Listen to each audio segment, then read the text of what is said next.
everyone, and welcome to episode 93 of the Wrist Cheese Radio Podcast, your place for horological hot takes, taboo topics, and often unpopular watch opinions. We are back, baby, and we got another episode for you this week. As always, my name is Schmidt, and you guys know him. I'm joined by my best buddy. You guys love him, Mr. Brodinky. What's up, bro?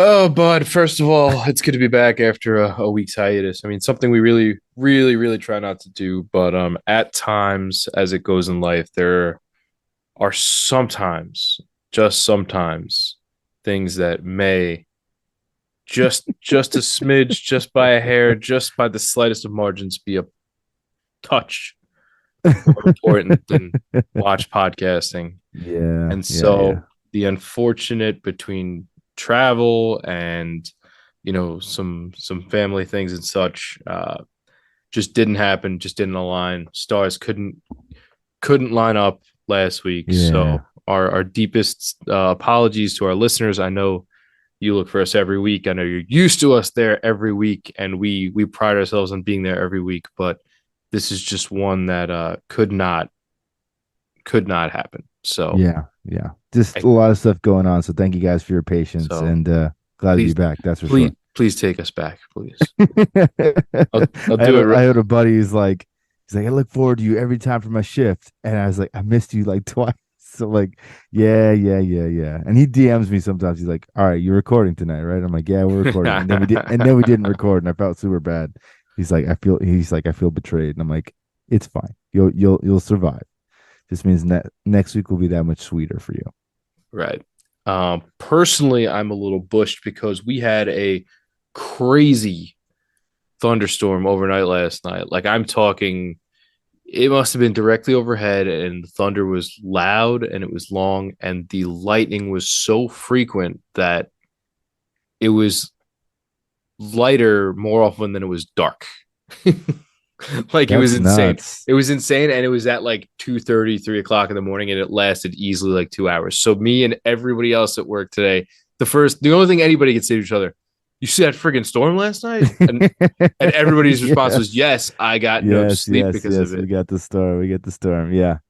So can you send that our way? Because I think we definitely need a little bit of that right now. It is scorching hot, and my grass is holding on for dear life. My water bill is exorbitantly high because I have been that guy who's been watering it as often as he can to keep it alive. But she's doing okay so far. But yeah, send that weather my way. Yeah, please. so Sundays are my Mondays. So you can imagine how that is rolling into work with just a little extra something on your Monday, to start your week. And then you get into all the usual work stuff. But all in all, doing pretty good. Hung out with an old college roommate over the weekend. Cool, man. Did the whole mesh the families thing, and everybody meets each other type deal. So, had a lot of fun while I wasn't recording watch content. But here I am, back in the saddle. I know. Back in the saddle, ready for another one. How's everything by you? Everything's going, man. It's going to be a rough next few weeks for me travel-wise. I'll be on the road quite a bit. But the weekend was good. Kids been having some fighting issues in sense of like just wanting to fight everything, meals, naps, sleep. So we got some more parental daddy stuff that we got to deal with.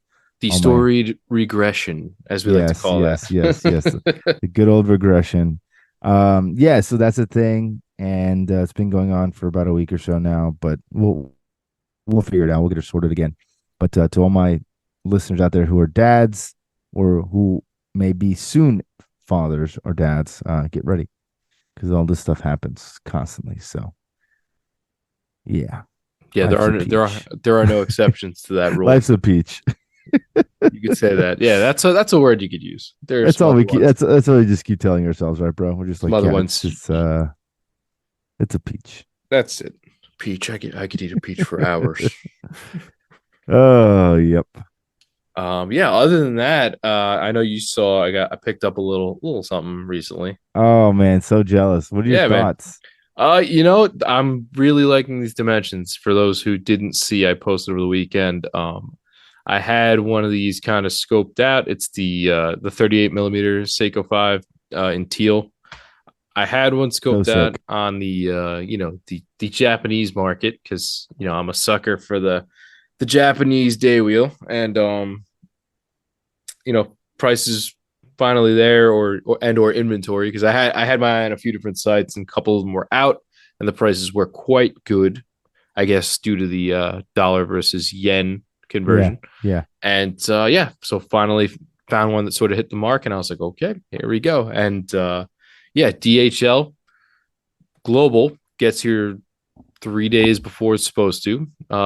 Anything domestic seems to come in at least 1 to 2 days late. So figure that one out, right? Yeah.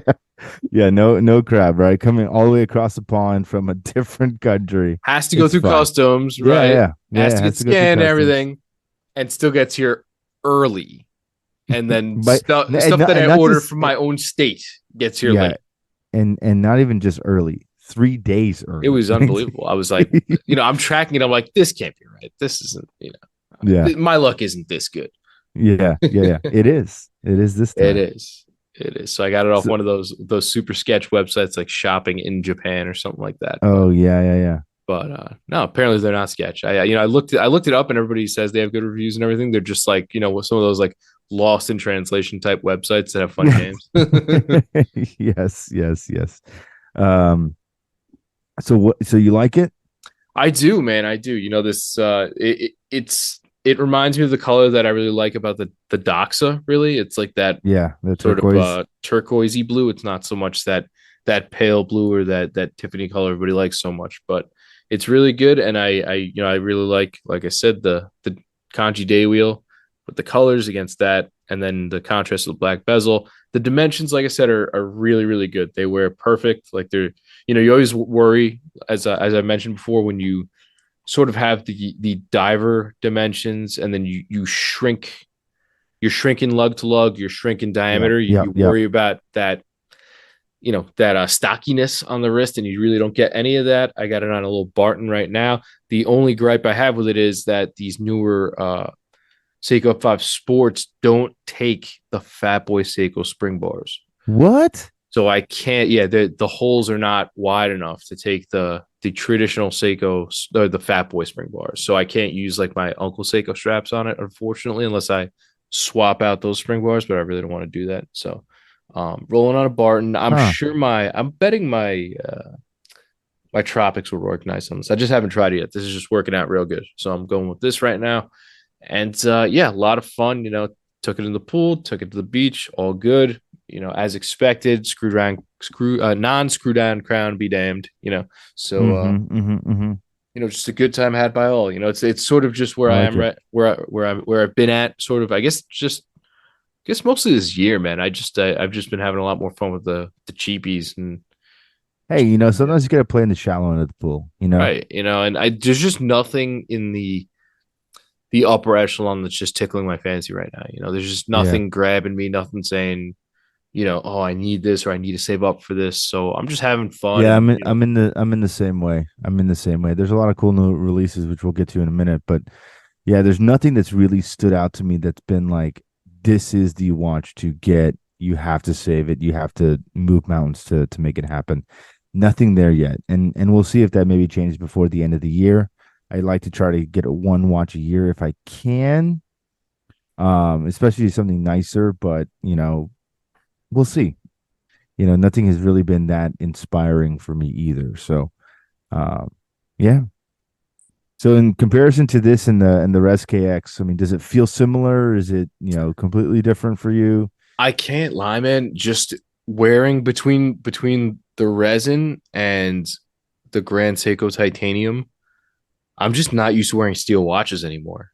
Really? It feels like putting the donut on the bat. Like it just feels just a little bit heavier. Like this watch is pretty Wow. light. It really doesn't have Yeah, that much of a yeah, difference. especially on a rubber Barton strap. Right, Like, but if I put on like a full steel watch, like sometimes I'll feel like the difference immediately, and I'm like, damn, it's really that different, but it is. So yeah. I've been really, I guess, enjoying the lightweight nature of alternative case materials, and going back to the stainless steel once in a while is like a little, huh.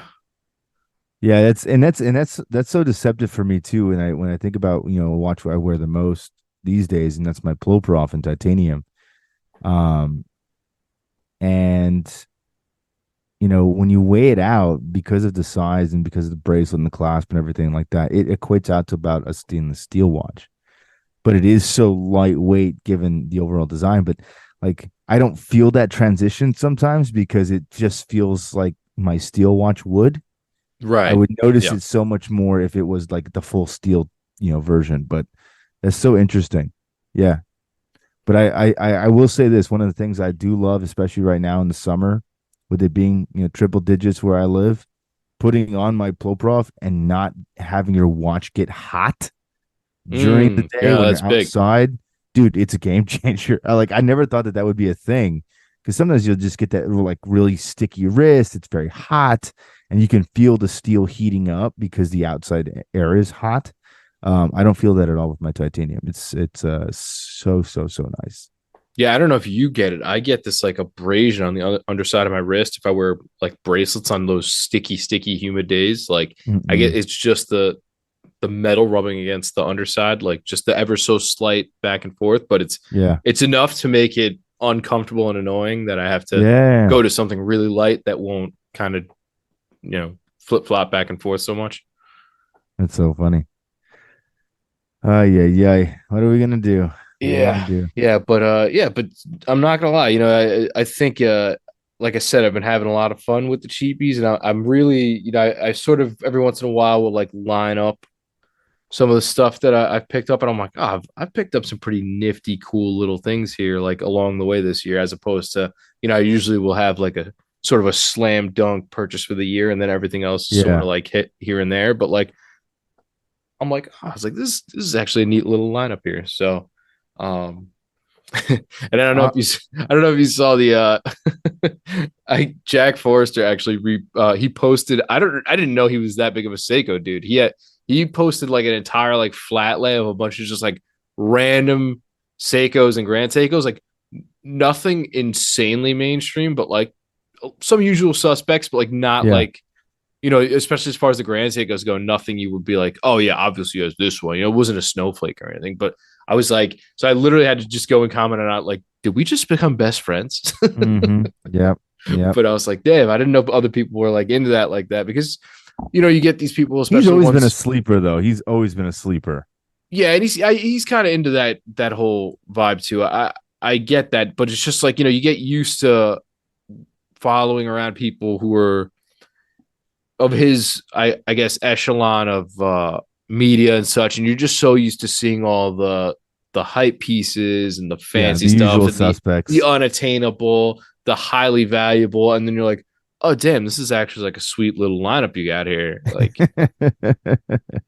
and he You're was like, actually like a normal guy, right, and not like his caption was something like, "Oh, well, I have not seen the box and papers, like as in like I own all these, like these aren't like demos or yeah, yeah. Those stuff I these was are just given personal to check out. purchases. Yeah, these are my own stuff, and I was like, damn, that is Yeah. cool, man. Like I told like that just it's not a respect. It's more just like casts a different light on who you are as a person sometimes when you get to do that stuff. That's why every once in a while I like to give little peeks here and there into what I own and stuff or what I wear usually because I think people get caught up in that, especially and that's why I try to sort of undo that in my own right. Like I'll Yeah. post the cheap stuff and I'll just be like, I'm out here having fun. Like who gives a damn? I mean, I don't need to as I it don't should know be. yeah, I don't need to wear a Vacheron Perpetual to have a good time or, you know, go out for a night, Like granted that's You, awesome, but you don't have to either. You can have a good time yourself and you can just wear whatever and I think people catch that. I think that's why people like our podcast because people will DM me or us on the mhm, account and they'll mhm. show us like a lot of the fun stuff we'll talk about and they'll be like, oh, I picked this up, good call. Or they'll be like, oh, I own this one. Yeah, like you totally nailed it. And you'd be like, yeah, like it's sometimes just about having fun and not so much about, chasing down things that other people said were good. Well, it's the individual discovery too that makes it cool. That's what I find is one of the most rewarding things about this hobby is finding something you like. And we talked about it before many times, but finding something you like that's unique to you and that you care about and just letting it rip, going full send, doing something different. And it could be something simple like a resin Seiko or a 38 millimeter steel, Mm, Seiko 5. It could be that simple, you know. It doesn't have to be this overdrawn, exorbitant, exacerbated thing. It can be very easy. right. Doesn't have to be Um, limited. Doesn't have to be expensive. no, Doesn't have to be precious metals or weightless material or whatever it is, you know? yeah, the whole unobtainium watch thing is just it's left such a bad taste in my mouth these days that I just can't even think about it anymore. And maybe that's kind of the larger picture of why we just feel so checked out this year from watches. It's just like Yeah, I mean, lately the everything's just so the puzzle piece overhyped. Day Date is like the Oh new my like we're god. trying to make it hip and popular. Tom Brady's got it. John Mayer's Yes, got I one. know. I'm like, Like, come on. it's like, okay, cool. So Ellen DeGeneres and all her friends and Ryan Seacrest and like all these people, like, cool, great, they got it. Ooh, fantastic. All the rich people have it. I'm like, Cool. yeah, cool. I didn't want it anyway. Yeah, it's like, and like, it wasn't Tom Brady like with IWC. Like, did that dissolve? Like, what's going Yeah, on? I never know, but he was wearing I think a gold or I mean, typically, like once you start wearing other competitor brand stuff, like you've probably like dissolved the relationship typically. But you would think. I'm just like, so you trying to be like a Rolex ambassador now? Like, I don't understand because he's been doing a lot of mainstream like stuff where he's been featured, and he's always wearing some type of Rolex. Yeah, and he was over. He was doing tag for a minute. He was wearing a lot of Monacos and stuff, and then he was doing Yeah, IWC, and yeah, he now was doing IWC for like a hot yeah flash in the for a pan, while. Yeah, and then I noticed a change when he did a Hertz commercial. He did a Hertz rent-a-car commercial, and he was wearing a yellow OP, like the yellow dial OP, because the Hertz colors are black and yellow, mm-hmm. right? So he's doing like this couch interview with this girl in the parking garage, and he's wearing a yellow OP. I just saw the commercial again today. It was like an updated version of it. But I'm like, seriously, bro? Like, and now you got the puzzle day. I'm like, all right, cool. You and John Mayer can hang out. You deserve each other. Anyway, Yeah. Moving what we got along. on the It's new see, that's what drops? it is. That's 2 weeks worth of vitriol stored up, and We're gonna bring the hot takes extra spicy today. no, we That's got fine. we as expected, we have a fair amount of new stuff. A lot of good stuff though. Yeah, it's a lot, honestly, a very good week, a nice haul, if you will. We'll start with Hodinkee and Unimatic. I mean, not the first, probably not the last. We get Unimatic, please, God, just introduce a new watch. Can we do that? Like that's just yeah, what I want. Like I love the watch. I love the fact that you went with a new material. all right, Again, we're it's gonna a what carbon case, yeah. yeah, it's a carbon case. They did the diver, they did the GMT, which is cool, whatever. But I think we're at that point where it's time for a Unimatic V2, if you will. Like we need something different. Okay. We need something a little bit different because it's starting to get. I mean, I said this what 6 months ago. Redundant. I mean, I think I said this 6 months ago. I was like, yeah, it's like all your styles are just like derivations of the original design, and Which it's isn't like bad. It's just again, no shade. It's not bad. You're right. It's not a bad design, but I'm like, come on, can we please change it to something else? And I'm not talking about a dial swap or a bezel swap. I'm talking about take your diver model and you know what? Maybe start out with the U2, the like field watch. yeah. That watch is just so not well designed in its case proportions, where it's like massively thick on the top, massively thick on the case back, and it has like these lugs that just stick almost like straight out. It just does not look very wearable. Maybe start there. Just redesign the U2 and let's see if that expands into the rest of the lineup, please. But other than that, I mean, we got a carbon case Unimatic for Hodinkee. It's an LE. 250 pieces of each. One's a GMT, one's a diver with a non-rotating bezel. So basically, it's a fat field watch. Um, I mean, overall, are they cool? Yes, they look cool. sterile dials. Basically, that's kind of the Unimatic mantra. Um, I would say probably the Black Carbon GMT is probably my favorite of the two. The other one's kind of like more of a gray tone. But overall, I'm just not inspired with the design anymore. It was cool like the first 5 times, and now it's like, okay, what are we doing? Yeah, and they do the tones really well, and going with the colorless, just the blacks, whites, and grays. They really do a nice job of that, and they work in some neat textures, and in this case some case materials and everything. And like I said, it's not a bad design. It's just I've seen this before. I'm ready for Yeah, something else. And it's yeah, again, they're not bad watches. They've been done. yeah. I And mean, they've been again, done in limited edition with Hodinkee about 6 times. So yeah. No shade. I get it. It's successful. You sell out. Houdinki's got you propped up. That's fantastic. You do you. You're a business. Um, but just I think it's time to go back to the drawing board and maybe take a page um out of the Baltic Road. You know, like you make small evolutions, but you make evolutions. yeah, that makes sense.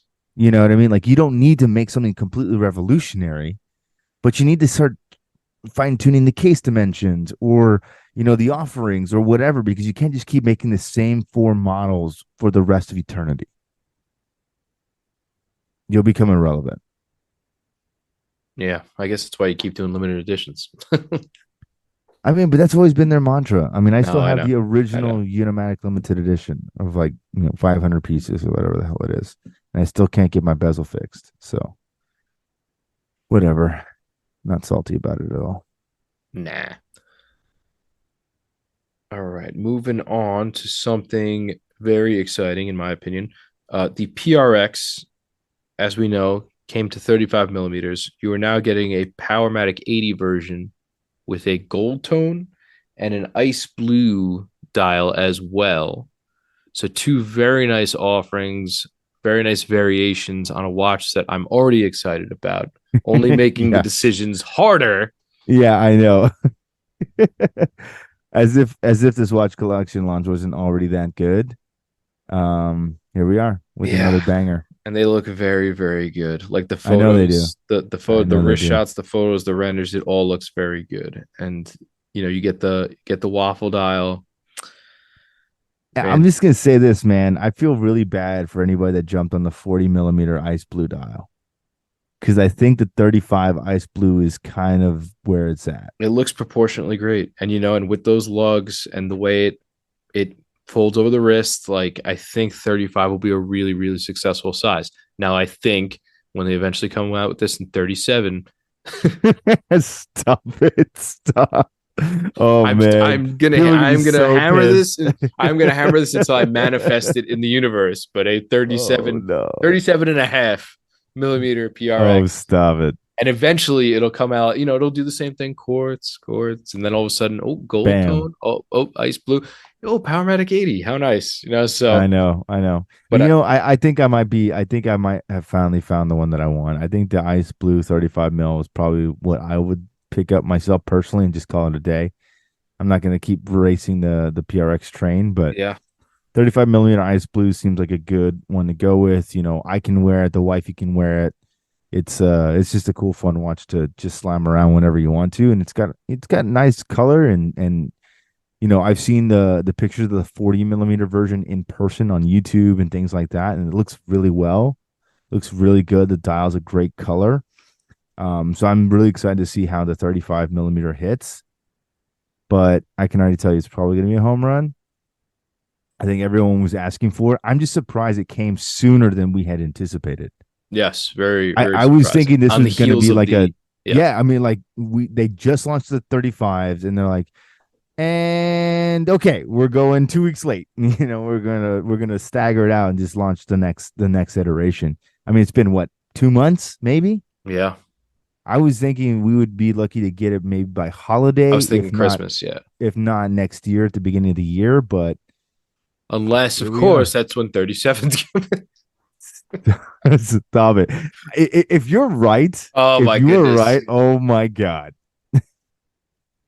But not, dude. Crystal ball. For me, man, Another crystal ball moment yeah, for us. this gold one, man, just looks really, really good for me. And It does. It given that it's does. in a traditional dress size, I just think it's such a home run, especially for people who want the look, the more traditional dress watch, Yeah. dress sport watch look. Now you're getting it in a very traditional size. It gives it a vintage feel, and also, this isn't going to run you an arm and a leg, but you'll get that look.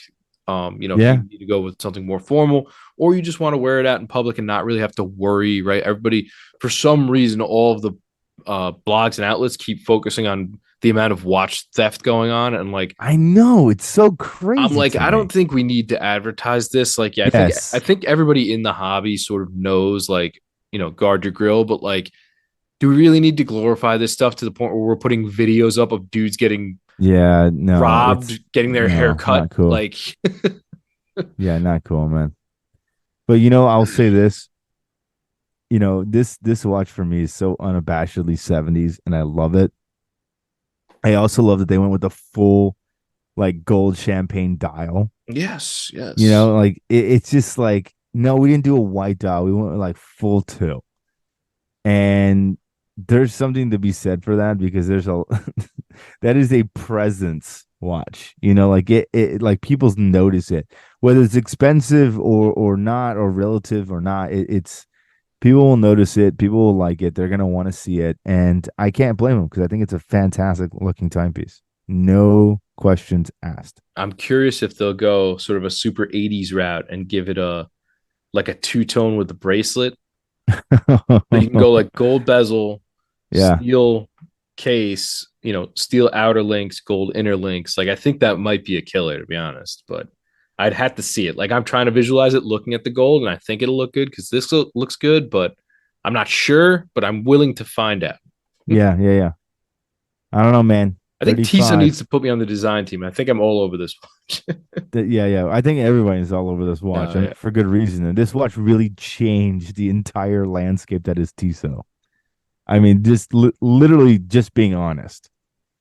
Tissot is now a relevant brand again because of this PRX. Hey man, so all it takes is one. I think All it that's takes is what one. All it takes is I one. think that's sort of the beauty is that it all takes is one real banger to get you back. I mean, look at the Timex Q, Yeah, right? Not that Timex was irrelevant, but people yeah, were yeah, like, yeah. "This is a cute little brand, right?" They have the Snoopy watches and stuff, and then Yeah, the but Q even comes before out, that, like it was like your right? granddad's like retirement watch. Like you got the little twist of flex, you got an easy reader The on. It's camper, like, yeah, you know what I mean? Like it it takes a leg and keeps on ticking. I'm like, okay, all right, right? So then the granddad, Q let's comes out, and let's and get you all of back a in the home. sudden, it's at the forefront of pop culture again. And you're like, "Oh damn!" Like you can't keep a $150 Pepsi watch in stock, like. Yeah, So yeah, it's just fun. And then look at what they parlayed that into, right? A GMT, a chronograph. Like it's just amazing how just one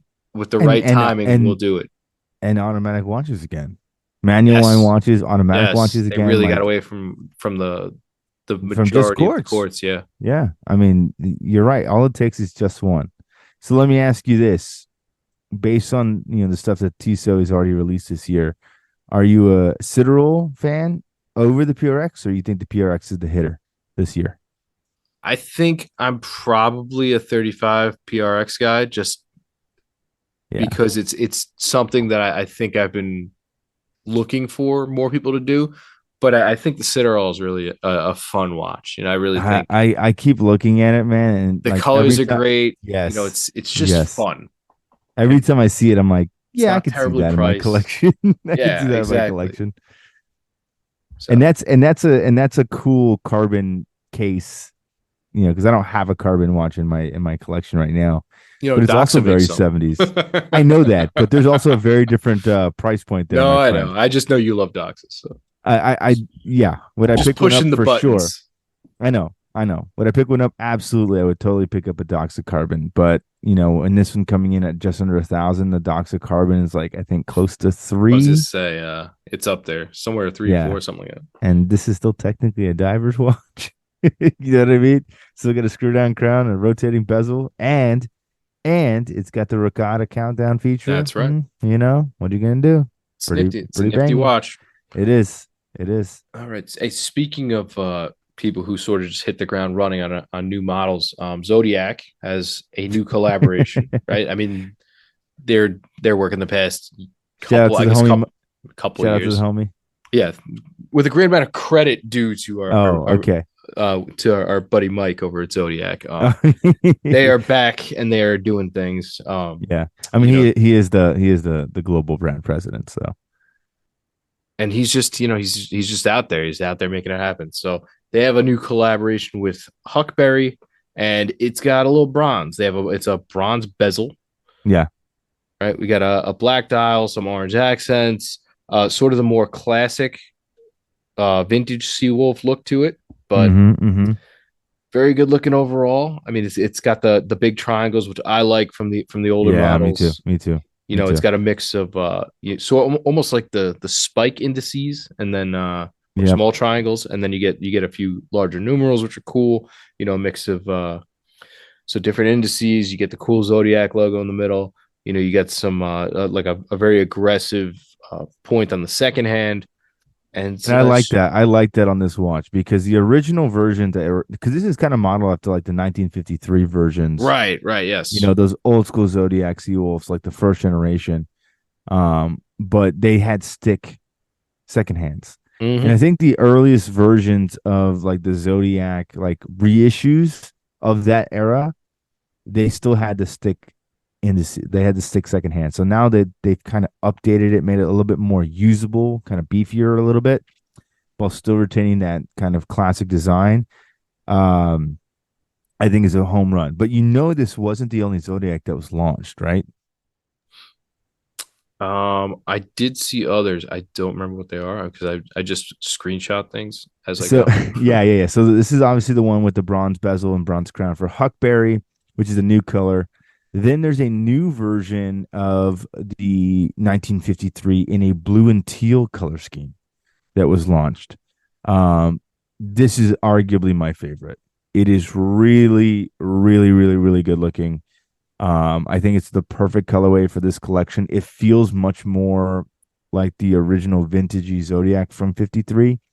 If you could imagine like the bezel instead of being, you know, a dark blue, which it is in this one, but the light blue, like kind of like bake light Right, yeah. kind of That's thing, my that favorite era. it's perfect. But the size, man, it's 39 mil. 39 mil, 20 mil lugs, comes on a blue tropic. You got kind of this aqua, you know, 12369 aqua on the big triangle for the second hand, and then the rest of the watch is like a dark ocean blue. It looks fantastic.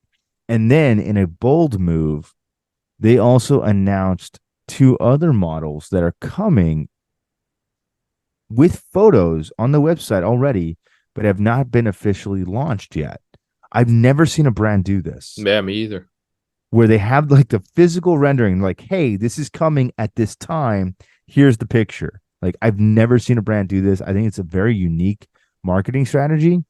And certainly one that I think I respect because it really kind of helps manage the expectations for clients and people that are really shopping around that want to get one of these watches. How pissed would you be if you buy one and like 2 months later, like the colorway that you actually wanted comes out?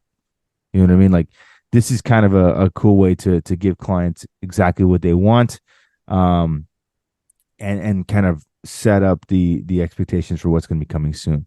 So basically, the other two versions are a like a dark green sunray finish dial with a black bezel in that same like 1953 style, and I think there's one more. It's like a dark blue sunray finish, white 12369 triangles, but I think it's a titanium Oh, version. So I think it's a full titanium on like a nylon NATO-ish Velcro strap. So I'm excited to see that. But they're all featured on the website right now on zodiacwatches.com. So you can see them and check them out for yourself. that's very cool. But I'm looking at them now. yeah, that aqua and blue one is fierce. I really like it. Yeah, that's a very nice contract. The contrast and the green almost reminds me of that one they did with the Rowing Blazers a little bit. Oh yeah.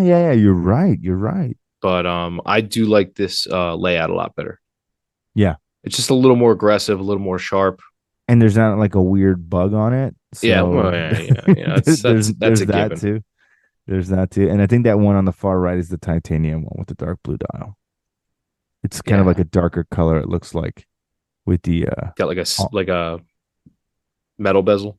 yeah, exactly. Exactly. Gotcha. Yeah, these look really good. I gotta say, and it's just one more.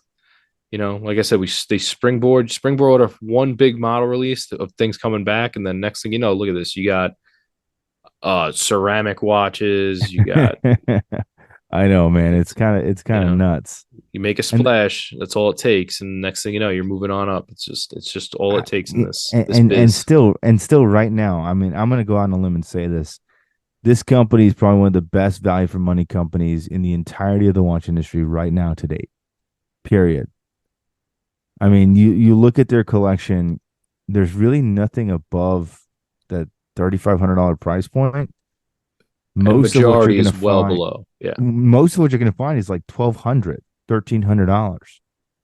These new watches included, you know, that's insane to me. Even the ceramic, the full ceramic version is $1,800. Yeah, that's sweet. I was looking at those. I was like, this is almost too good to pass up.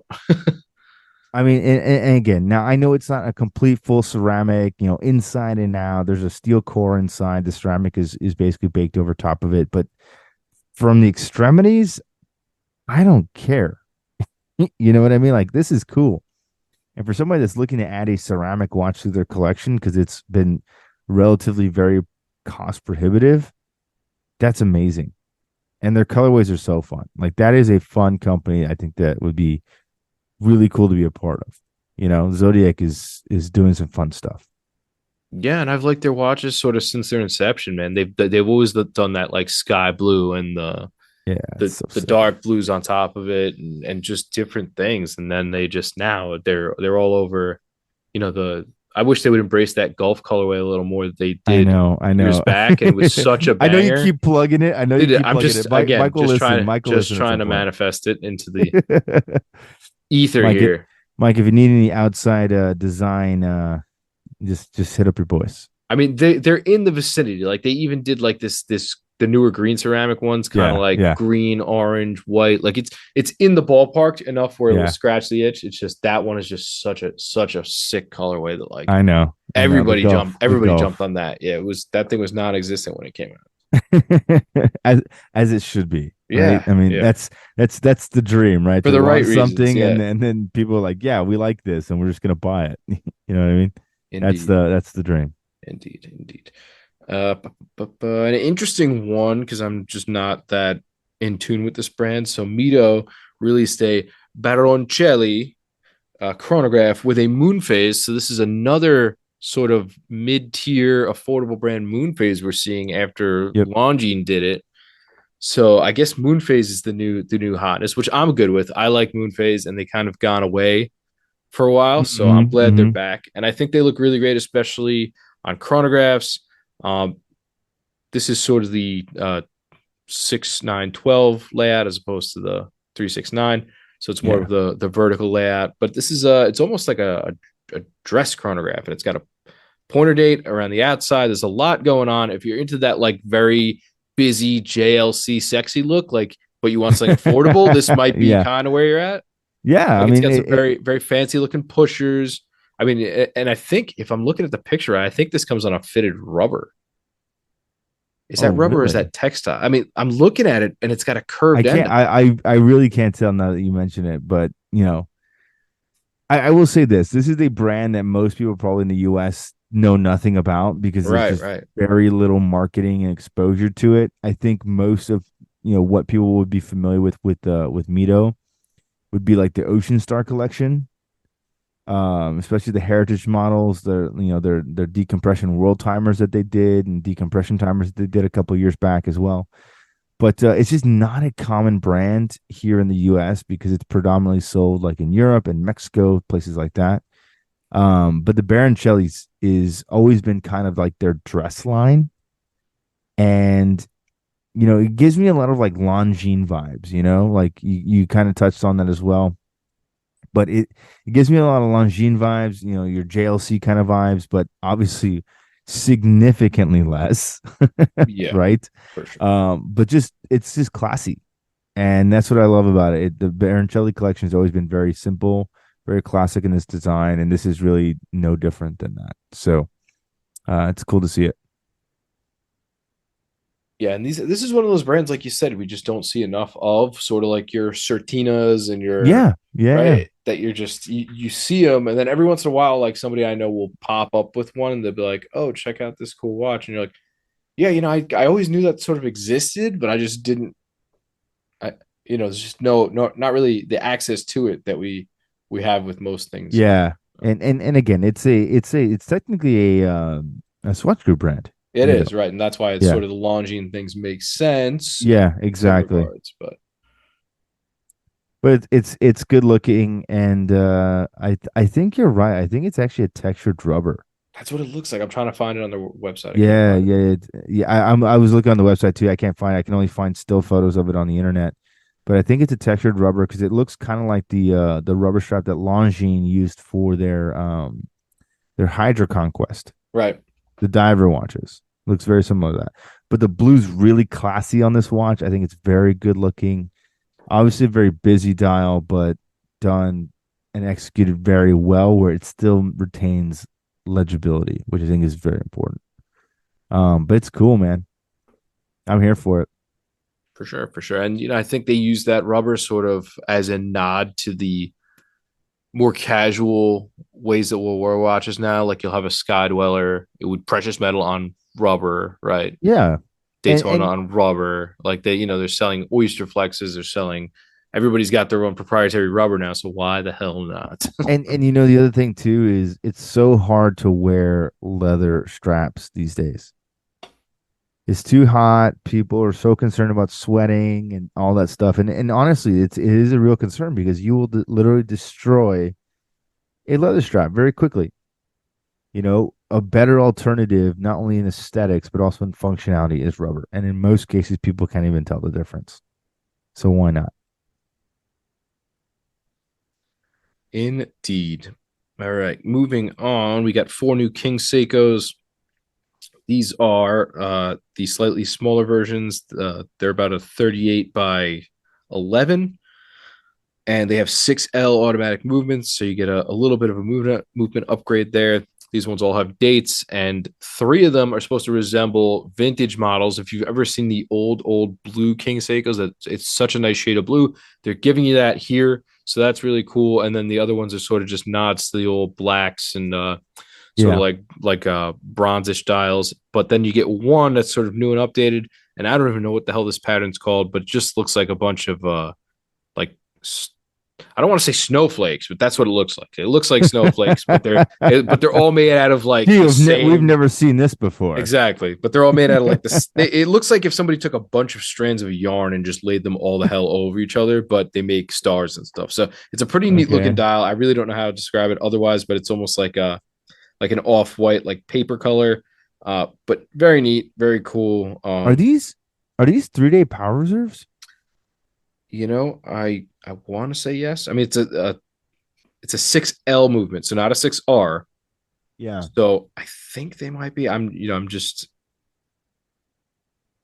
not that sure. I'm also not in the market for King Seiko because I have one. So, Yeah, yeah, yeah. Yeah, these are 3-day power reserves. but These are 39s, right? yeah. So these it's like 38 and change. Yeah. So Yeah, yeah, yeah. Yeah, I think they're 3-day power reserve movements. But again, they ruin it because it says automatic 3 days on the freaking dial. I'm oh yeah, if you like, zoom in, yeah, I see that. come on. Oh, you know what though? The white crackhead one doesn't have that. Just the other three. So there you go.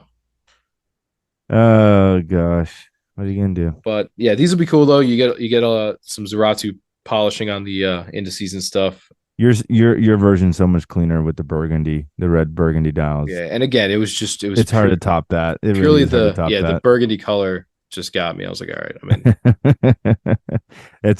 in. I'm looking at an older photo of one, and it 100% trumps all of these. So way better, way better. Yeah. So don't go releasing one of these newer size ones in Burgundy. Don't do that. It's fine. It's fine. It's all right. And then lastly, we'll save I think best for last here, Oh, which is hard to say, but it's arguably the best. Arguably the best but for these are sure. quite good. So Longines is now doubling down on the Hydra conquests that we've seen recently, and we're getting a Yep. GMT version, and not one but four flavors Oh, here, and they're yes, all yes, very very yes. good. So you're getting a They're blue. they're on a roll right now. They're on a roll. And Again, we talked about how you can make a splash with a model. yep. This could be it. Well, and you know what's so funny to me is for many years, at least recently, I feel like Longines has been touted as like, really coming back because, they've done so much in the heritage side of their business. You know what I mean? But now I feel like they are a real contender in the innovation sector of modern watches. And they're able to bridge that gap very well between both styles in their collection. And I think all of this really started with I would have to say it started with the Spirit Experiments. collection. That's what I was thinking. Yeah, I think it started with Spirit, and then obviously that progressed really and really kind of captured mainstay with the Zulu time. That I think is what really changed a lot of perception for people with Longines. Yeah, I think that turned a lot of heads. And I think as a result, you're getting these, which is just very fun. As I said, you're getting a blue version. You're getting it's almost like a burnt copper. Would Oh, you it's like this such a brown? good It's color. like but it's like a I very don't even know warm what to brown. call it, but it's such a freaking good It's colorway. like a very warm brown color with like gold accents. Looks really, Yeah, really good. There's I sort of mean, your it's sterile black. it's almost like what I wish the Rupert would be. Yeah, and now You know the what I recent one. mean? Yes, yes, absolutely. It's like this nice like coffee brown with this like dark yellow gold gilded accents, but they went with like a vintage patina. Like it's sick. It really is sick. It's very good. And Uh, it's never a colorway that I upon initial release I would have been like, yeah, that's not for me. Like I'm like, you know what? I don't have anything like this. Like why not? and you're also getting sort of like the sterile black with orange accent, and then probably my favorite, Is this the green? olive green, Yes, black yes. bezel, gold indices, olive green. It's so good. It really is so good. It reminds me of like a Swiss version of the Green Alpinist. Ooh, I like that, and I can totally see that. And that's I'm just it's got me at half mast here. And these watches are not badly priced. No. You don't have to worry about chasing them down, bugging your AD for them. You could definitely get your Yes. hands on these and probably just drop by and check them out on a whim, which Yeah. is also very cool. Yeah. So the retail price is $2,675 US for the NATO strap version. Let me see if there's a difference in cost for the bracelet. Usually a couple hundred, Yeah, right? so 2,775. So what is it, $100 difference, something like that? Yeah. But either way, these watches are a home run. They are a home run. It's 41 millimeters in diameter, totally wearable. It is a full-fledged diver's GMT, Yep. exactly the way God intended it. Rotating diver's bezel. It's unidirectional. You have an internal 24-hour scale with a GMT complication. Like this is exactly what needed to be done by Longines. 300 meter. And yeah, and it's not a 200 meter, it's a 300-meter diver, which is very hard to find these days, oddly enough. But 300-meter diver and all the colorations, like all the different color variants, they're fantastic. Like I can totally see myself wearing literally any of them. Like the brown that they have, the kind of brown gilded version on the like camel colored NATO strap. I'm just getting like Sahara Yeah. expedition Yep. vibes. You know what I mean? Like it's just perfect. Same thing with that olive color. It's like on a light green NATO. It just looks so militaristic, very rugged, looks amazing, and it's just it's a home run. And like I was telling you off air, the only thing that could make it better is if it comes out in like a 39 in like 6 months. You know what I mean? But right now, 41 millimeters, totally wearable size. I think it's a fantastic watch release for Longines, and I'm excited to see one in person because the press has already been unanimous on this. It's a home run. Now, let me ask you something from a geometric standpoint. Do the circle indices at 9 and 6 bother you? Not even a little bit. I honestly didn't even notice them until you just pointed them out. Because you got for the listeners out there, you've got mostly stick indices. At 9 and 6, you have circles, Mm-hmm. you have a date at 3, and then you have a larger triangle at 12. I mean, I could see from some people why that could be a valid criticism, I'm just but trying to it figure out if it would look cooler with a bigger circle at 12 or if it would look cooler with triangles at 6 or 9. I'm trying to visualize here. I think you run the risk of. I mean, honestly, now that I'm looking at this, one, I can't unsee it now because you pointed it out to me. But two, I like it because it's a different dial. And typically on a watch like this, especially a diver's watch, you start with the triangular marker, like, well, it looks like a Rolex or it looks like a Tudor. Then it's got rectangular, well, it looks like a Rolex, it looks like a Tudor. I'm like, okay, how do we not make it look like that? Yeah. Well, let's just add different shapes. Because even the Hydra Conquest's hand, I mean, you could argue, well, it looks like a Little snowflake. snowflake. Yeah. Yeah, even though this watch has been like that for I don't know 20 years prior to the Tudors coming really back into the United States.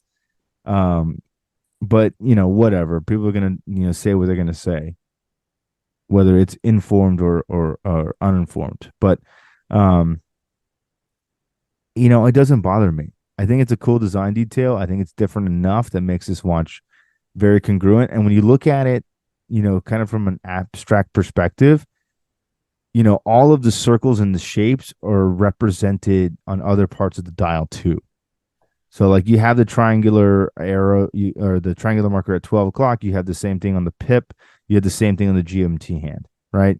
The minute hand kind of resembles the same type of shape as the actual hour markers. You have the Martini Olive second hand on the second hand, or tip on the second hand. That's where you get the 9 o'clock and the 6 o'clock, right? So they're all kind of derivative somewhere else on the dial, which I think is a nice design touch that makes it feel congruent. Yeah. I'm just curious to see what people are going to say about it. But overall, a sick release. I think that's going to be a winner for quite a long time.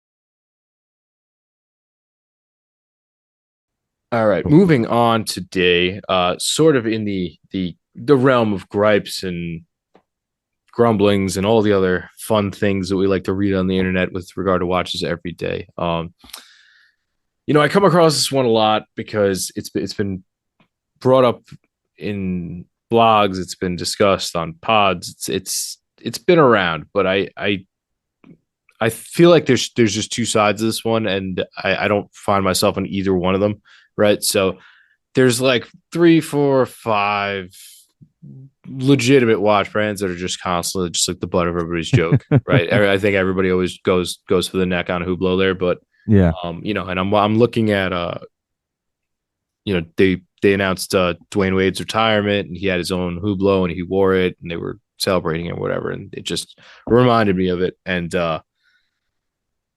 there are just these watch brands that people will just they'll go after. Do they have there's some merit to it? There's some that then you have people who take the exact opposite stance. Like, this is a heritage Swiss brand, okay? I mean, this has a long history and blah blah blah. It goes back to the 1800s, all right? You're like, okay, I get it. Like, Yeah. But it looks nothing like what we produced in the 1800s. Cool. right? Thanks. No, Got of it. course. And I'm looking at you, Angelus. Get out of here with your garbage. So there are these brands, and some of them I kind of like, some of them I totally get the hate, and I don't mind people kind of picking on them. I think I'm in that camp on Hublot. I really just don't enjoy their watches. I don't know what it is. I don't know.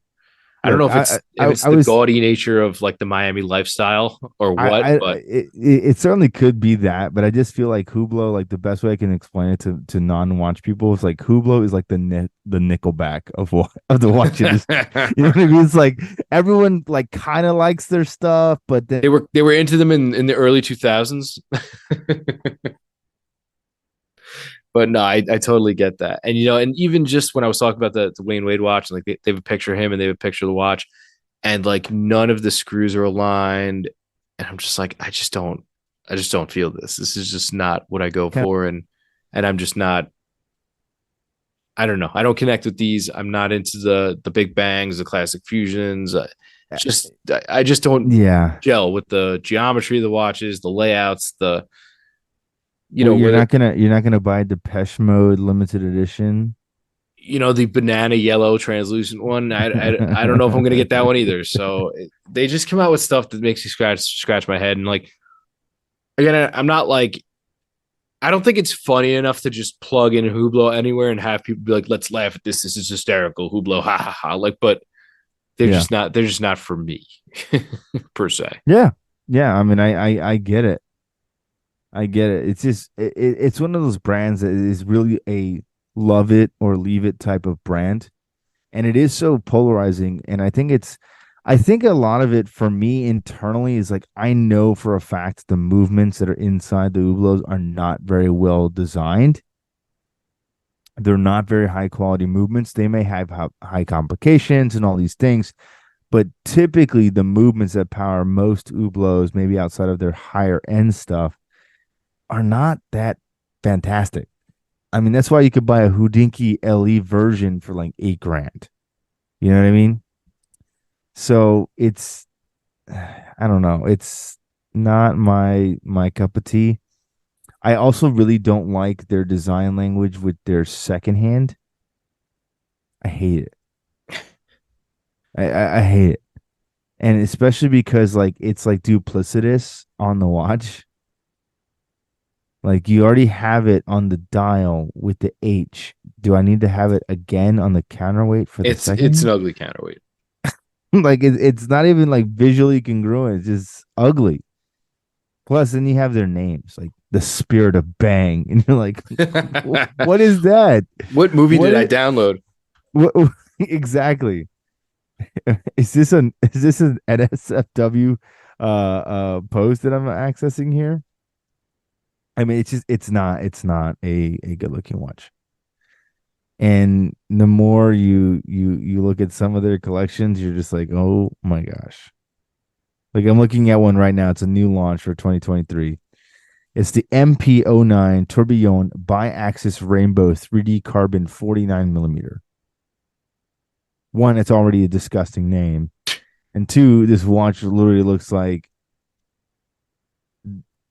3 a.m. Miami nightclub threw up on a tourbillon, and that's exactly what you get. And we didn't do rainbow and diamonds; we did rainbow and carbon. So it's like the strands of the carbon material are like in a rainbow motif.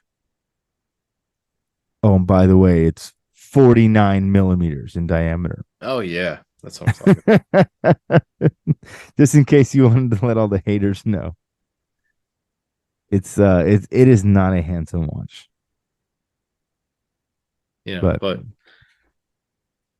so I get why a lot of people don't like them. I don't like them just because they don't do it for me. yeah, I don't think they're funny enough on their own just to be a joke, but like I said, it's a Nickelback of watches, dude. I could see it. I could see it. Now, another one that gets sort of lumped in with them, and it's mostly historically related, I think, is Panerai. I tend to at least like Panerai because I think at least their designs are pretty original, right? They have some design language that's them uniquely. I mean, I think the Luminor case is pretty sweet. I'm not a Yeah, tremendous Radiomir guy. The submersible's decent. Um, but they're sort of plain, and you sort of have to get into them to like them. Like you can't really like them from the outside because from a glance they all look the same, right? Yeah, And yeah. you're like, oh well, this is just one's a tobacco dial, one's a Chayo case. They have all these different little tweaks here and there that sort of make them interesting. Hmm, Um, hmm, hmm. I know people have complained about sort of generic movements and things as far as that goes. Uh, but Yeah, they've but that's kind of much more like an older problem for Panerai than it right. is a Yeah. newer one. So I'm gonna get it. I mean, they do some head scratching things, a 30 millimeter rated, I mean, a 30 meter rated Luminor, which is kind of dumb, but But it's got a locking crown, guys. so I would hope you could probably beat 30 meters. But uh, as far as they go as a brand, I mean, I think they're unique. I think they're interesting overall. They've put out some pretty neat novelties every once in a while. Like, I don't know if you ever saw, they had one called the L'Astronomo.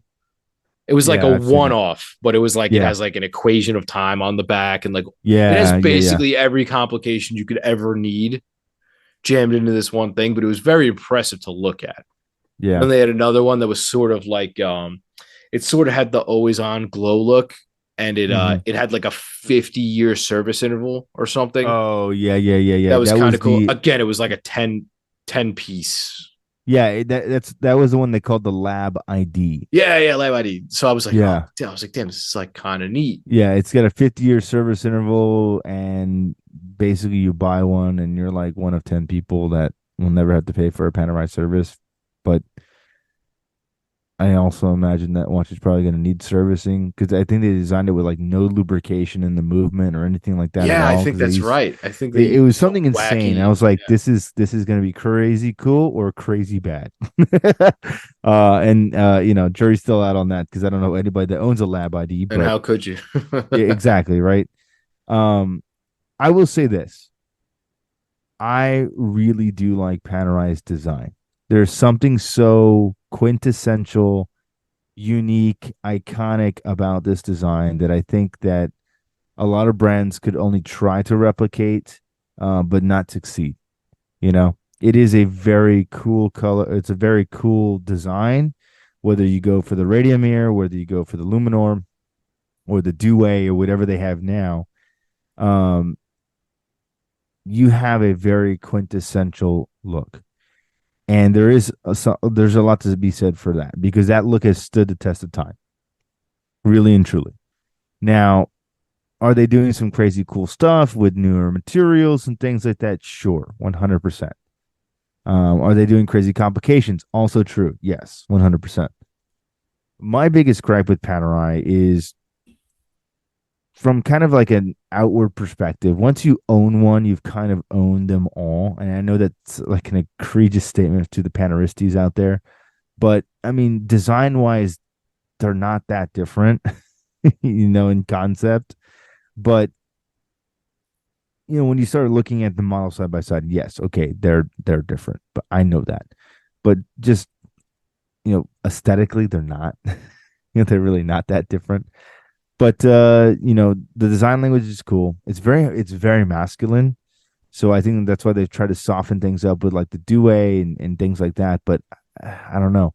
My biggest hang up overall in Panerai is their watches don't keep great time. I know that for a fact because I've met so many people throughout my travels that have owned Panerais and they're constantly being serviced. They're constantly running fast or running slow. So there's that. And two, they're just really expensive, even they for their are base model they are rather watches. pricey.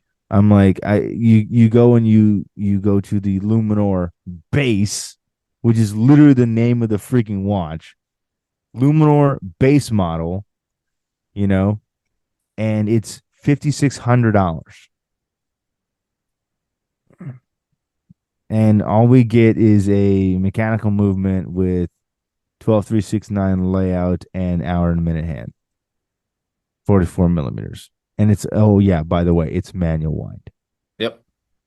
I'm like, Is that a 5 day or 8 day? uh, 3 days. Oh, it's not even the one I had was an 8 day, man. It was pretty sweet. And honestly, it actually kept really good time, which was surprising as well. But I'll say this much: the loom was great on it, and Yes. the one thing that everybody can learn from them, the screw-in lug bar Oh yeah. is a fantastic innovation. Yeah. I mean, they do things very well. I mean, this is really the brand that pioneered strap changing because that was the only way to make their watches look different. I mean, realistically, Yeah, like no, that you was have really to. the only way to make them look different or unique or special was to offer so many different straps and options to switch them in and out because from a cursory glance, they all looked the same. And I'll be honest with you, man, still to this day, that Luminor base is kind of still my jam. Like I would go for that 100 times out of 10 because it's or 10 times out of 10. It's just like it just looks good. I like the layout. I just wish it didn't have the base logo, like the old school OP logo. Yeah, I'm not a huge fan of that. I don't like it. I just wish it said Luminor Panerai and just leave it at that. You could put the OP on the back, whatever. But I know they have to make it the base version, so whatever. But you know, good looking watch. It's a lot of money. It really is a lot of money for something very, very simple. Yeah, and then That's just my opinion. the other hang up everybody has is like, oh, well, they were on the wrong side of World War II, and it's like, do you like IWC, Yes. Laco, right? All any of Oh, those? Stova. Yeah. Do you really want to go there? All right, let's just leave it at that. All Yeah, right, yeah. leave No, it in the nobody past. cares. Nobody cares about that. Mercedes Benz, you Mercedes Benz person? Yeah, exactly. Do you drive? Volkswagen. Do you drive a BMW, a Mercedes, Yeah, God, Volkswagen. All right, so Literally, the let's leave it literally where the it be. car of the people. Yes, the German Third Reich's people. Yes, exactly. Um, Look, that side of history it's completely irrelevant for me. What I'm more concerned about is the consistency in the design across everything, basically, and then of course the price point. Like to get anything that I would really want to own, you're looking at around $10,000 at minimum price. It's not chump change. That is not inexpensive, not at all. So it's very challenging to see how this brand can be competitive. And I know that their fan base is diehard and it's loyal, but like we're talking a lot of money for something very, very simple, relatively speaking. Like this same watch movement that's in the Due at 38 millimeters essentially is it's $7,000. It's a Hmm. lot. And this watch isn't even on a bracelet. You know what I mean? So it's interesting. And you don't want to know what the straps cost. Oh my God, they're very expensive. Very, So very, very expensive. so I can pivot off Panerai to another one that sort of came to me when I was thinking about it, and that's Bell and Ross. Ooh. Another You brand that I kind of like. I do like Bell and Ross. They were, I mean, you have to remember, like back in probably the 2000s, like that was like the heyday of Bell and Ross. The late 2000s or 2010s or whatever the hell you Yeah. want to call it, something like that. That was kind of the heyday for Bell and Ross because they really pioneered this like aviation cockpit, cluster design. Right? It was all about taking something that looks like it was a physical instrument installed in a plane and making it wrist worn. And all the pilot dudes and all the bros jumped on it. Military guys, like it was the watch to own. And then I remember I remember doing a sales presentation for Bell and Ross back in the day when I was still in sales. And one of the reps comes and he's like, yeah, he's like, we were kind of asking him an honest question. He's like, we were like, hey, we've been noticing there's been a lot of issues with timekeeping on the watches, and we're getting a lot of like, regulation requests and things like that. Like, do you have any insights onto what we can tell or how we can manifest, handling these client issues? And he's like, look, man, like we didn't design the watches to be accurate. We just designed them to be cool. And I was like, okay, well, I'm definitely not gonna buy a Bell and Ross. So, broken and clocks right twice a day. I mean, again, that this was like one guy. It was a rep. I don't even know if he's still even with Bell and Ross anymore. But just the idea that this was like their mentality. You know, they're like, yeah, we don't really care about the timekeeping. It's more about the style. Like, okay, got it. But I mean, overall, cool looking watch. There's no question about it. I don't like their new kind of urban design, but their instruments collection, their vintage collection is pretty sick.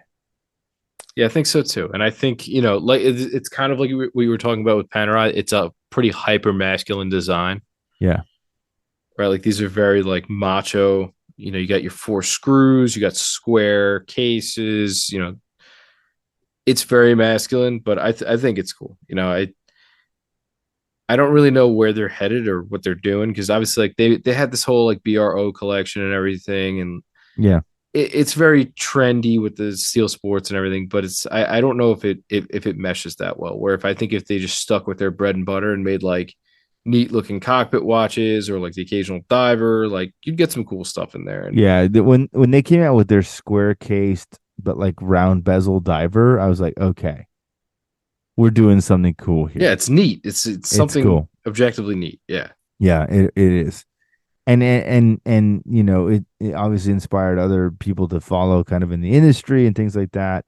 They do a lot of funky stuff and they get away with it because it's kind of like their design language. But I would totally own one of the Bell and Ross divers ever since they came out. Like I just thought that they were so freaking cool.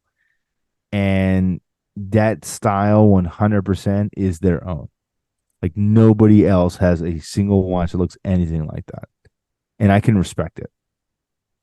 It's a very cool watch. Yeah, and I'm a big fan of their circular date windows. Yes. Yeah. Well, it kind of goes hand in hand with their logo, right? Yeah, yeah. But like even like the you ever seen like the orange diver? Just looks Oh, so with the good. like the orange dial? Orange dial, black bezel, steel case. Just looks really cool. Yeah. In sort of a very funky and non-traditional offering. Yeah. They They did do do a lot of good stuff. they did do a not so square watch not that long ago. It was I can't remember what the name was, but they put like a sort of like a very pale pistachio dial on it. It was really cool. I remember thinking it was pretty slick. I don't Was remember it the the Urban Collection? I don't remember the name of it. Let's see if I can find it. It's kind of like their take on the integrated steel sports watch. No, it's not. It's almost like a. It almost looks kind of like a fieldy, piloty watch. Oh yeah, that's their vintage collection.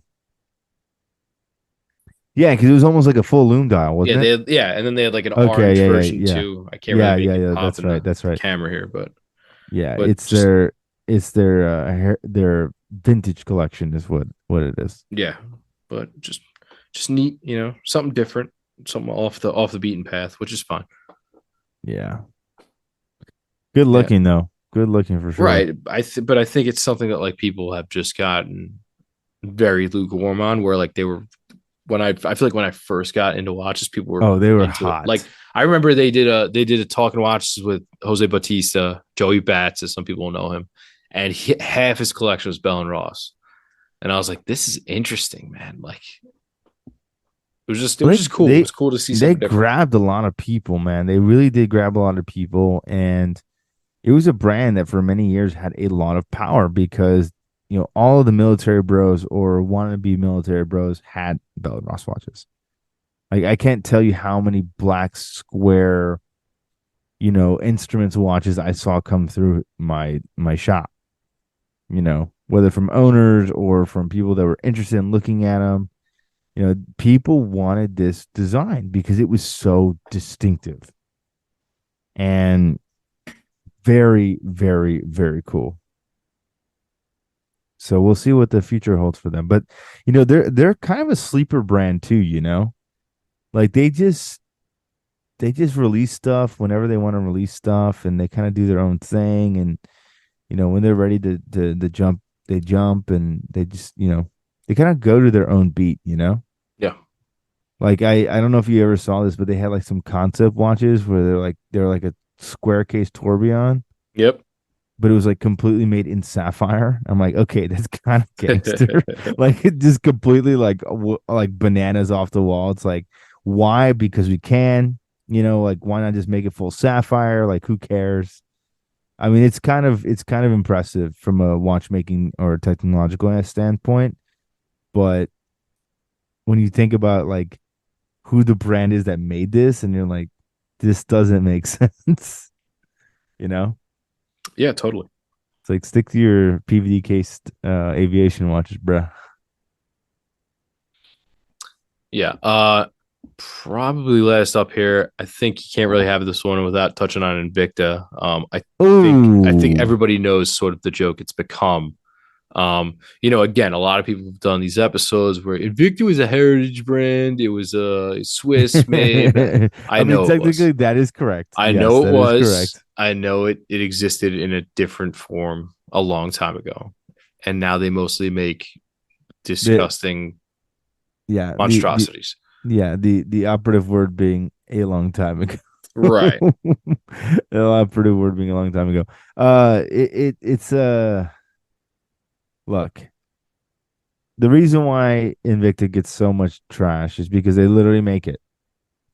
That's what it is. They make everything from Joker watches to extreme Russian diver watches, which I don't even know if they're calling them Russian diver watches anymore, but these crazy things, crazy collaborations, and they're just over the top, gaudy, and just not like cool. Like I'm literally looking at a watch right now, and let's see if it comes up on my page. And bro, you got to find a screenshot of this watch because it'll make you want to throw up. Oh, good. I could lose a few It's pounds. the Invicta Reserve Gladiator men's watch with abalone dial, 55.25 millimeters in a gold iridescent case.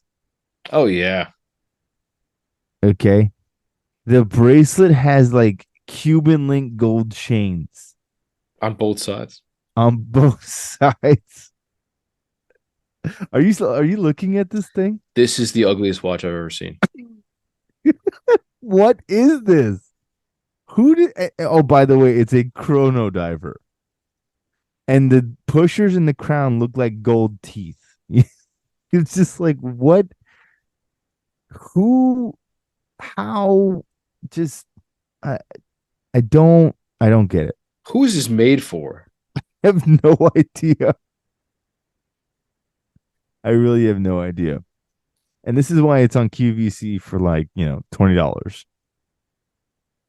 But also, how thin is this bracelet I mean, without the link, without the chains on the outsides? What is that? That's got to be like a 16 millimeter bracelet.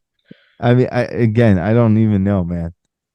Could you imagine like trying to size this for somebody? Without pissing my pants? Absolutely not. Yeah, exactly. Like, and it was funny because I know so many retailers from the industry and from the business. Because you would think it's like, okay, let me change the battery on one of these watches. Well, the problem is with so many Invictas, their case backs are so large that normal watchmaking tools The cannot tool doesn't fit. accommodate them to actually remove them to change a battery. Holy crap. Or your like link sizers can't even fit into, or the links can't even fit into the actual sizers or the sizing blocks for the links. Like, who the hell wears this stuff? I can't even believe some guy made a YouTube video about this. They should have shut this thing down. I mean, my God, the it's literally heat treated to like rainbow gold. I cannot even explain this watch other than it looks like you beat up Barney and he bled out into an Invicta. It's pretty horrible. This is astonishing. But everybody's goes to is always, oh well, they make the Pro Diver and it's got an Okay, NH35 in it. okay. I will say, because I will stand by this, there is an Invicta that I actually really like and I would actually own, and it's the Invicta 1953. I think we've talked about it maybe once before on the podcast, but it's basically like a very streamlined, Oh, it's kind of super like basic. Yeah. super basic, but like vintage sub style watch. Right. Right. It's got a regular die bezel. It's 40 millimeters, all steel case. Your traditional like vintage sub. Hands and markers, and then you have like the old school like lollipop second hand, like at the tip of the Yeah. The second hand. very, yeah. Like this is a respectable watch. Okay, it's 40 millimeters. It's got an NH35A in it. It's 200-meter water resistance. Like it's not a bad looking watch. Like if you gave me this and I'd be like, okay, that's a nice watch. If you showed me this Invicta, I'd want to kill you because they're not even in the same language. Like they're not even in the same realm of possibility. Like the Pro Diver, the Invicta Pro Diver, cool, great. The Invicta 1953, cool, great. That is a fine watch to start a collection, to wear. It, no snob will hate you for that because arguably it's a good watch. Now, whatever the hell this gladiator gold chained nastiness, I I literally can't even. It's a Oh, no. It's a no for me, dog. yeah, it's enough for me, dog. Too. Apparently, Invicta has the exclusive contract to have the U.S. military line. They have a U.S. Army watch. It is disgusting. I'm ashamed to even be a part of this. It's like you brought this up. You decided to do this. Well, you can, as the elephant in the room, you have to mention Invicta, I mean, but but it's just fun. It's the same thing that you have the people who will lean on the fact that they had a legitimate business at one point, or that they put out yeah, a couple of cheapies that are not terrible, but like look, I don't think that makes up no, I for I don't this. think so either. But my point is if you're gonna buy anything from Invicta, you buy the Pro Diver or you buy the 1953, and that's fine. That's a respectable watch. It's got a good movement. It's mechanical. It's automatic. It's a good looking watch. It's gonna hold up. Cool. Anything outside of those watches, kill it with fire. That's it. Kill it with fire because it is horrible, horrible, horrible, horrible. They made a Star Wars Yoda or baby Grogu or Yoda watch, literally where his picture is the entire case and bracelet. Like this is a bunch of like repeating baby Yodas. Like I can't even. I just gotta say this. Could you imagine what the product development like room looks like for Invicta? They probably are doing like a bunch of acid I and was gonna say coke. drugs. That was exactly what I was gonna say I was mean, drugs. just this it could be the only explanation. There has to be some type of egregious amount of drugs because it's the only way that someone's gonna be like, yeah, man, we're gonna make 55 millimeter watch. We're gonna slap Cuban gold chain links on the side of I picture it. it. I picture it like probably like the writers' rooms in the 1970s and 80s of those whack job movies that came out that like you look back and you're like, who the hell produced this? Where it was probably just them and Yeah, a huge amount of scotch and a yeah, pile of cocaine on the desk, and that's all it was. yeah. It's like who greenlit this? Right? They're like, hey, let's make a movie. Woo! Like, Yeah, no, it's like yeah. I don't know, man. This is disgusting. what's that? But that's that. That's our little walk down Oh my the walk god. of shame here. If you can even call it that. Some of these ones, like some of the brands are respectable, you know? This one is just not. Unless you buy like two watches.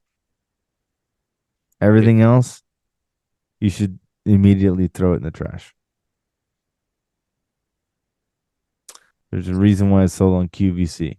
There's a the only reason way- why it's buy one get 9 free. Yeah, yeah. If you spend $300, you'll get this exclusive watertight 7-slot watch box to store all your watches, So you could throw it in the ocean. so you can throw it in the ocean. I'm like, oh gosh, I just saw this. Just saw this caption: Shaquille O'Neal's Invicta watch collection misses harder than his free throws. Oh, Oh my god. ouch. Oh, Shaq, you're rocking this garbage? Yeah, he did have his own. I do remember seeing that. Oh my god. Bro. How you gonna do this? You're a Hall of Famer guy. I know. Have some respect, some self-respect. Oh god, he's got a Cuban link chain bracelet one. Oh. Oh my god. Okay, I can't. We gotta stop right there. All right. Before we tarnish more of our heroes. All right. Thanks for joining us. Episode 93, Rich Cheese Radio. We'll see you soon on episode 94, closing in on 100 quick. We're think we're gonna have some fun with that one. Looking forward to it. Schmidt, I guess I'll catch you next week. Trying to have any nightmares about what we've just discussed. Yes. And may all of your parties be like the Invicta War Room. So until next time, see you later, everybody. Take care. Peace.